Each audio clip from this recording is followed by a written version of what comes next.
Oh my guys, gals, and non-binary pals. So last week's video was kind of weird. It was something different. But this week's video, we're going back to the basics. Today, I am redrawing my childhood art. Now, I'm only doing my really old digital stuff because I'm too lazy to go through my piles of old childhood traditional art because there's so much of that and it's in a not very accessible place, so we're not gonna do that.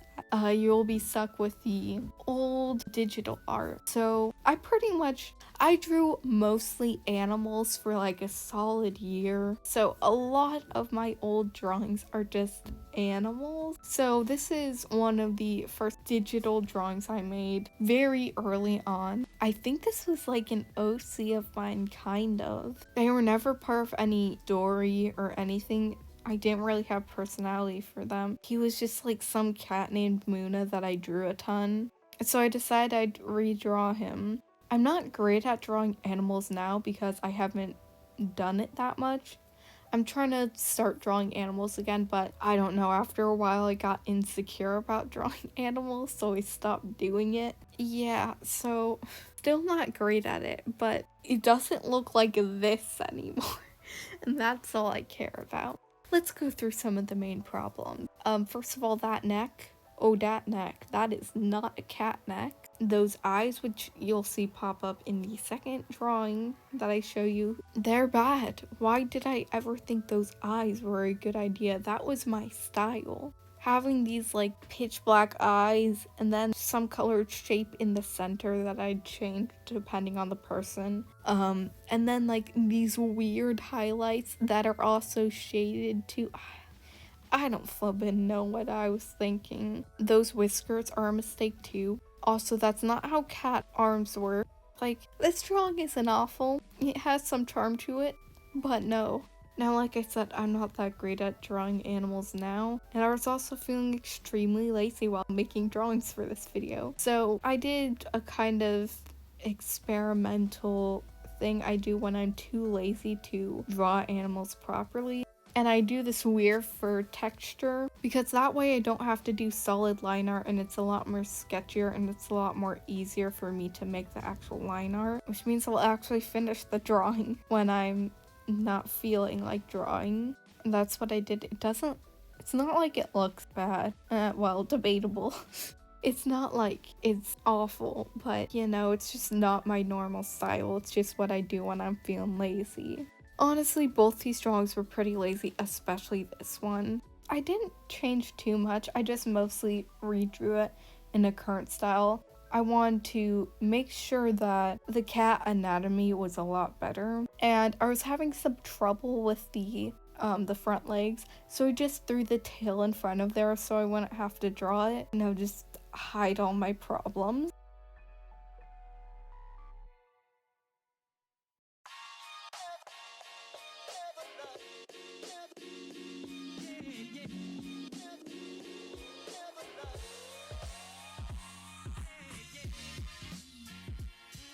Oh, also, instead of putting those little fish in the eyes, I put it on his collar, since I still want to call back to that. I also fixed the inside of the ears, because the inside of cat ears aren't actually pink. Well, sometimes they are. I know more about how cat ears work now, and it's not how I drew them. How I drew them in the first picture is not how they actually work. So I just did some quick coloring. I do go back and make the collar and nose less pinky pink and more reddy pink. I don't know if that makes sense, but I take it away from the purple side a bit more because it wasn't really matching with the yellow, and it's more like the original drawing. I also changed the color of the gold a bit. It was more yellow in there. At the very beginning of my digital art journey, the app I used, I didn't know originally how to access the color wheel. I just found this little color panel. They had the most saturated colors there and like some basic colors. There was black, white, the rainbow. There are a few different shades of different colors in the rainbow, but you could also tap them and mix them together. But overall, I didn't really know how to not have vibrant colors. So like we just have blinding yellow here, and it doesn't, especially in the eyes, it doesn't look great. So I made sure to change that. And then I just did some simple shading and some simple fur texturing because once again I was feeling very lazy. I was going to add whiskers in white once I was done, but they weren't looking right, so I went against that. And instead we just have a basic cat sitting here again. It looks better now. It's still basic.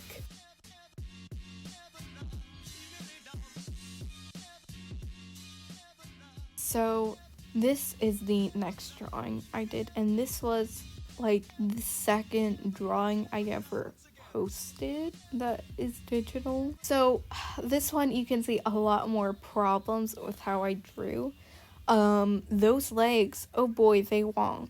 I had a really tiny phone, I remember, and you can just see everything so squiggle wiggle. I don't even know if I sketched things back then. Did I even know what layers were? I don't know, man. I think I did. But this was like a Harry Potter drawing or something. I wasn't into Harry Potter really ever. I mean, like, I kind of liked the world, but I never read the books and I could barely remember the movies. So this girl is getting a letter saying she's going to Hogwarts, is what I think was going on. So she's opening her door in like the middle of the night. She has a candle with her still that's not lit, and she's seeing the letter.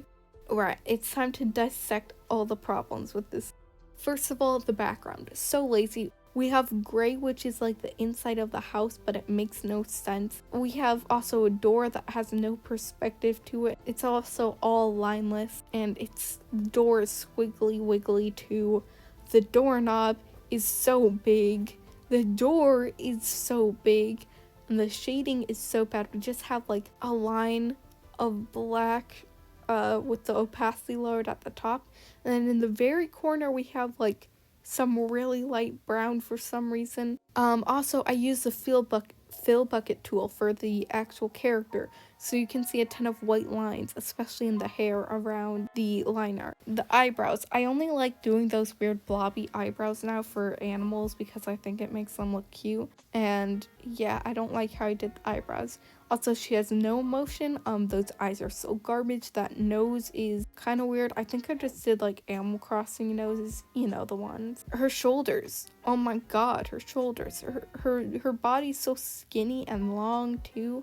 I mean, like her torso. Like I said, those legs are squiggly wiggly. The actual feet make no sense. We have like the right foot going into her, and then the left foot's like up. Her right arm is just, no one knows what's going on with that.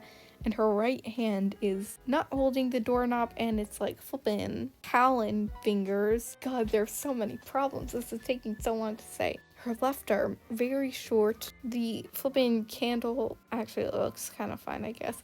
The left hand, don't know what's going on with that. Also, this drawing just kind of boring.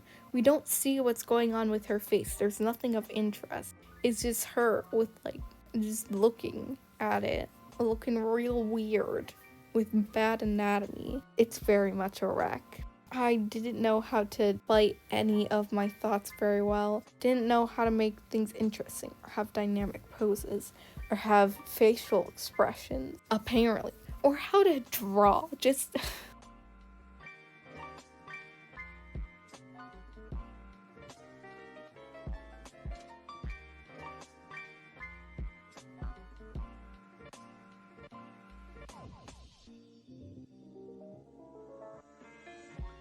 So in this drawing, the main things I wanted to fix were having things exist in a not weird void place. I don't know what's going on here.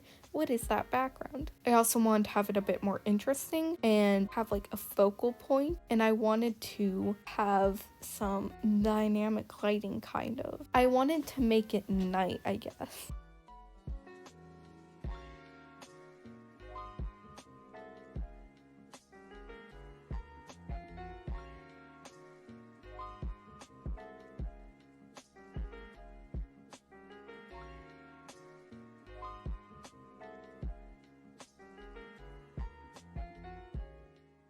I want to fix the scaling since she's like 11, I guess. I tried to kind of make the door fit with that and have the door have some perspective. I did kind of put her in a void, you'll see near the end, but I want to actually have her in a house and then the doors opening.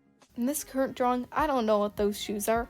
I don't know how to draw shoes. With the perspective shoes, I don't know how to draw shoes like that. It looks fine. It's not noticeable unless you like look at it and you're like, what are those? Are those feet?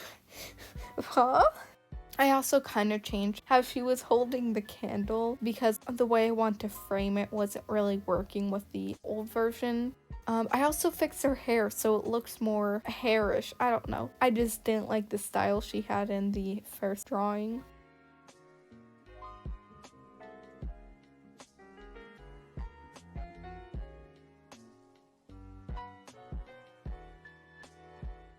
Like, I know my art now is still not great and I have a long way to go, but looking back at my art from, when was that? 3 years ago, it makes me feel a lot better about where I am today and how I'm doing in my art. Because my god, I didn't recognize any of the issues back then. Like, I could barely tell what was wrong with it. Now I know exactly what was going on. If you're ever feeling bad about your art right now, or feel like, you know, you're not improving and your art is still bad, just look back at where you came from. Hopefully you'll see it. You know, once I fixed those eyes though, everything just went uphill from there. And once I actually learned how to draw straighter lines on a phone. Also, switching the app I was using for drawing helped a lot, because that app was not great. Everything was so pixely and it had like little to no tools. It was not fun to use. I recently revisited it and yeah, I could make good art on there, but it's so much harder and I couldn't do anything fancy with it. I'm so glad I'm not using that app anymore to draw.